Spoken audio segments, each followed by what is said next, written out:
Hi, everyone.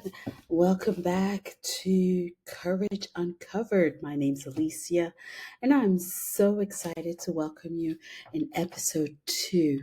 In today's episode, I'm sharing the exact moment I realized I couldn't stay in my marriage for another minute. I'm sure, or I should say, I hope you will be able to relate as well. What was that moment for me, that aha moment when I realized that, nope, this is not for me. Nope, I don't want another minute, another part of this journey. Not at all. Well, I can tell you exactly the time and the day. It was exactly October 8th, 2023 at 7 p.m. See? That aha moment, the clarity when it happens, you're going to be able to pinpoint it. So, what happened on October 8th, 2023, 7 p.m.? Let me set the context for you. At the time, I had a son. My son was born in October of 2022. He hadn't made it a year yet. And I had just been recovering from the flu, high temperature, chills, the whole 9 yards. And I was working full time as a teacher. Teachers out there, you know how stressful it can be. I had multiple preps. I was nursing a baby, pumping milk. I just did not have time. I did not have time at all. I was exhausted. So I'm getting over being sick. Grades are due because report cards are due. I have to cook. I have to clean. My daughter has all her after school activities. I was my daughter's English teacher, so that was kind of cool at the time. And so I got to see her in her element with her friends. I really did enjoy that. But the job was very, very, very stressful for me. Children, taking care of home. And so I remember I would leave the house at about 7:15 in the morning, and I wouldn't get back until about 7:15 at night because I would work after work. I tried to do as much as work possible at work before coming home, and it just didn't seem like there was another in the day. So I got home. I'm rushing to the bathroom. As I'm walking out the bathroom, he's already in the room handing me the baby. And so he worked from home, I believe. I said that the last episode. And I understand that he was tired. I do get that, but I literally did not get a chance to just catch my breath, right? And at school, my job, I didn't have a break because whatever planning period I had, which was very limited, I was using that to pump milk. I was using that to grade. I was using that to stay ahead of the work. And it just kept coming. And so when I got home, went to the bathroom, came out, he's just handing me the baby. And then I have to make dinner, and I'm looking in the living room, and I could literally watch every space and see where they had been the whole day. Whatever toy he had picked, wherever he left it, that's where I found it. The high chair was still dirty, and I had to clean it. All the dishes of the day were there. I had to take apart the breast pump, wash it, clean it, wash all the bottles, sterilize everything. I'm helping my daughter with homework, with project. I was exhausted. And so I have the audacity to ask my husband, my partner, hey, would it be okay if on Saturday I could sleep in and you watch the kids, and then in the afternoon I will take them out? But I'm really, really tired. And my beloved husband, ex-husband now, walked out the room, came back and threw a temper tantrum. It became, I can't believe you're asking me that. It's like you think I'm not doing my part and I'm not a good dad. And he just completely went off. Now, of course, he's not yelling, but he's pacing, he's going in and out of the bedroom. My gosh. I was mortified. Now, keep in mind, this man, while I'm at work, he's taking 2 hour, 3 hour naps. He's staying up at night. He says he's working, but really, I don't think he's working. I think gaming was more his jam or whatever he was doing. But nobody works until 4 in the morning. Well, maybe some people do, but I definitely know it wasn't him, because if it was, he would have had, which he did not. He was completely irate, and just the rage that was coming out. Like, how dare you? No, I was not. In that moment, his selfishness was so clear, because here I was extremely exhausted. Keep in mind, my son, I had a very difficult pregnancy with him. And the moment he was born, I went to the hospital 3 times because my blood pressure spiked, had a lot of health issues. And part of it was because I was exhausted. I couldn't rest. And so I was just asking for a couple hours. Now, my days, yes, I left the house around 7:15, but I was up at 4 a.m. and I didn't get to go to bed until like 2 in the morning. So I was working on 2 hours of sleep a night. And that was Monday through Monday. No break, right? And so all I was asking to do was to sleep until 8 a.m. And Mr. just could not fathom that. Right. And so that was my aha moment. That was my moment of clarity. That was the moment I realized this man was okay with me being completely worn out.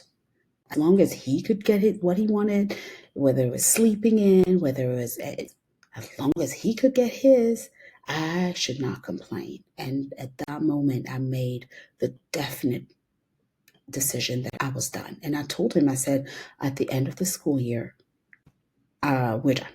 That was the end of it for me, and he busted out crying. He got tears in his eyes. He was crying. And honestly, people, like, I looked at him in such shock because, sir, why are you crying? Why? And I actually asked him that, and he said, it hurt that I wanted to leave him. Really?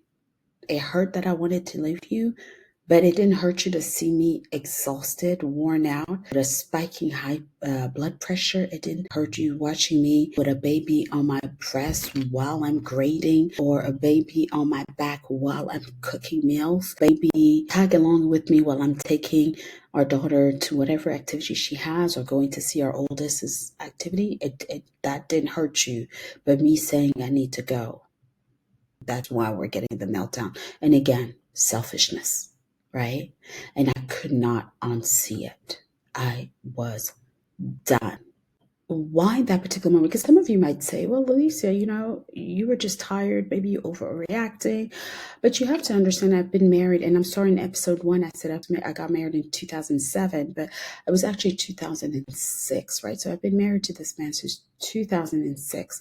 And since 2006, I have been on a constant exhaustion merry-go-round. Napping was a luxury seldomly got to enjoy, whether I was pregnant or not, whether I was nursing or not. And so I was just tired. I was just done. And at that very moment, I was done justifying. I was done explaining away. I was done even giving him reason. I just told him I was done.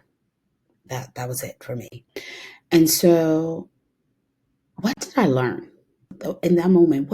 What did I learn? What did I realize, right? And I hope you will have, when you have your aha moment, you will also come to a certain realization. I know for me, the one thing I learned was an exhausted mother is not the mother my children need or deserve, right? I want to say that one more time. An exhausted mother is not the mother my children needs or deserve. Because for many years, I knew I wanted to leave. I had thought about leaving, but every time it was, well, I got to stay for the kid. They're little, they need to stay in a 2-family household. It's not fair on them. I grew up in a two-parent household, and that's definitely what I wanted for my children, right? But I was always exhausted, y'all, right? And then the other piece was, what are people going to say? A lot of us have that fear, right? What are people going to say? Well, I came to the realization that I really didn't care what people were going to say, because at the end of the day, people are always going to say something, whether good or bad. Somebody's always got something to say. And for me, I literally sat down and thought about that. Okay. Who are those people who might say something? It could be family members. It could be friends. Okay, great. But let me think about it. Since 2006, how many of those family members who would have something to say have done anything to help me? Who among those friends have done anything to help me in my situation, right? The people whose opinion I would care about were my biggest supporters. So honestly, I started saying, my favorite saying was, if you don't pay my bills, what you gotta say has zero value to me. If you are not in my house helping me babysit a child, helping me meal prep something, helping me make sure that things are happening for my children and myself, helping me maintain my peace, whatever you got to say has zero value for me, right? I love Medea from Tyler Perry movies. I know some people either love Tyler Perry or hate Tyler Perry, right? So that's a personal opinion. But I think on this one, he got it right. Tyler Perry did. When that movie, I don't know if you remember, I Can Do Bad by Myself, something along those lines. Well, honestly, I can do bad all by myself, right? So think about it, people. My day started at 4 a.m., right? And at 2 a.m., I was still up doing chores, grading, whatever work. How exhausting is that? So if I'm going to do those chores by myself, if I'm going to wear myself to the bones while having a partner, what's the point of having a partner? Right? I can do bad by myself, right? I can be stressed by myself and be able to enjoy a big bed by myself. I could do bad all by myself and be able to go anywhere I want, whenever I want, without having to explain myself to anyone. And so for me, it was those three things, right? Exhausted mother, my kids deserve better. People can say whatever they want. I couldn't care less.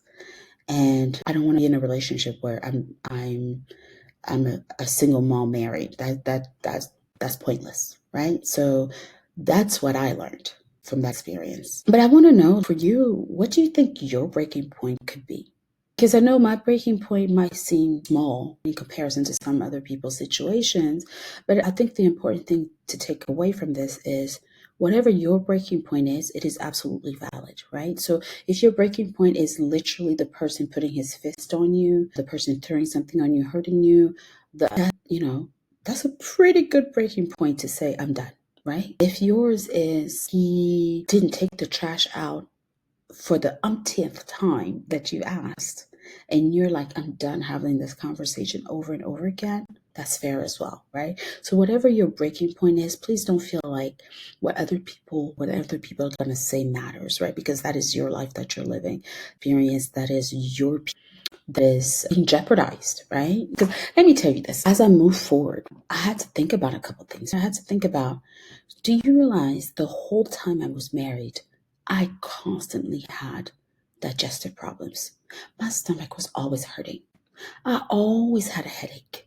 I always kept pain meds all over my house because my head, anything would trigger a headache. And honestly, it was every day. So between that, my stomach always cramping, my stomach being bloated all the time, right? And the constant fatigue, exhaustion, right?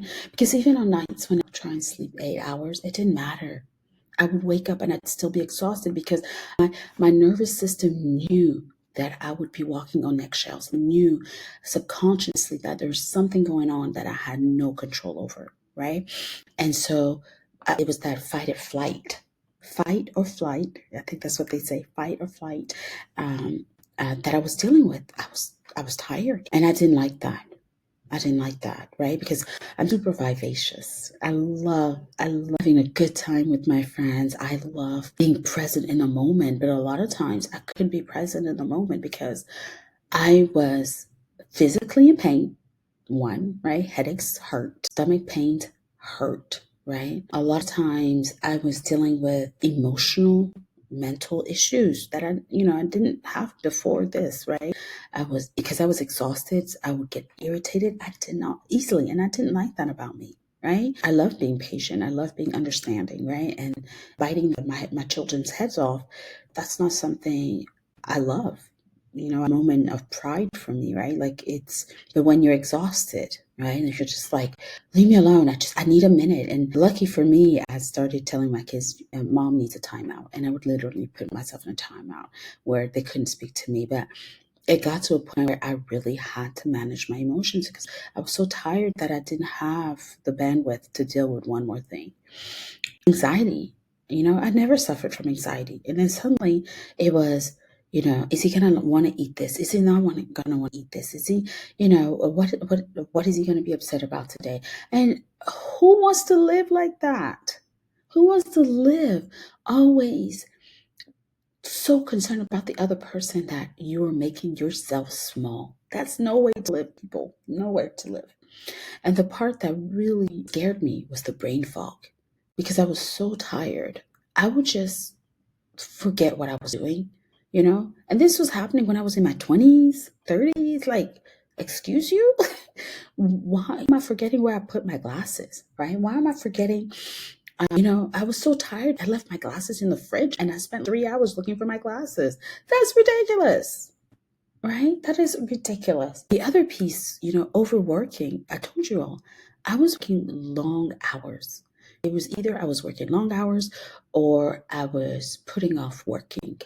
And so I was vacillating between overwork, overworking, and procrastination. Overworking, procrastination. Again, that's not cool, right? Because that just added more pressure onto myself. And then, the whole people pleasing thing, right? Because I was so used to making sure that he was okay, that he had his favorite foods in the fridge, or he had his favorite soda in the fridge. Whatever he was into in that moment, I made sure that he had it. And so it just became the norm for me. Like, if I organized something, if I did anything, I wanted to make sure that people were good, right? Like, I overextended myself to make sure others were good, forgetting my own needs, right? My need to rest, my need to pause. And so that's something I'm still working through even now, right?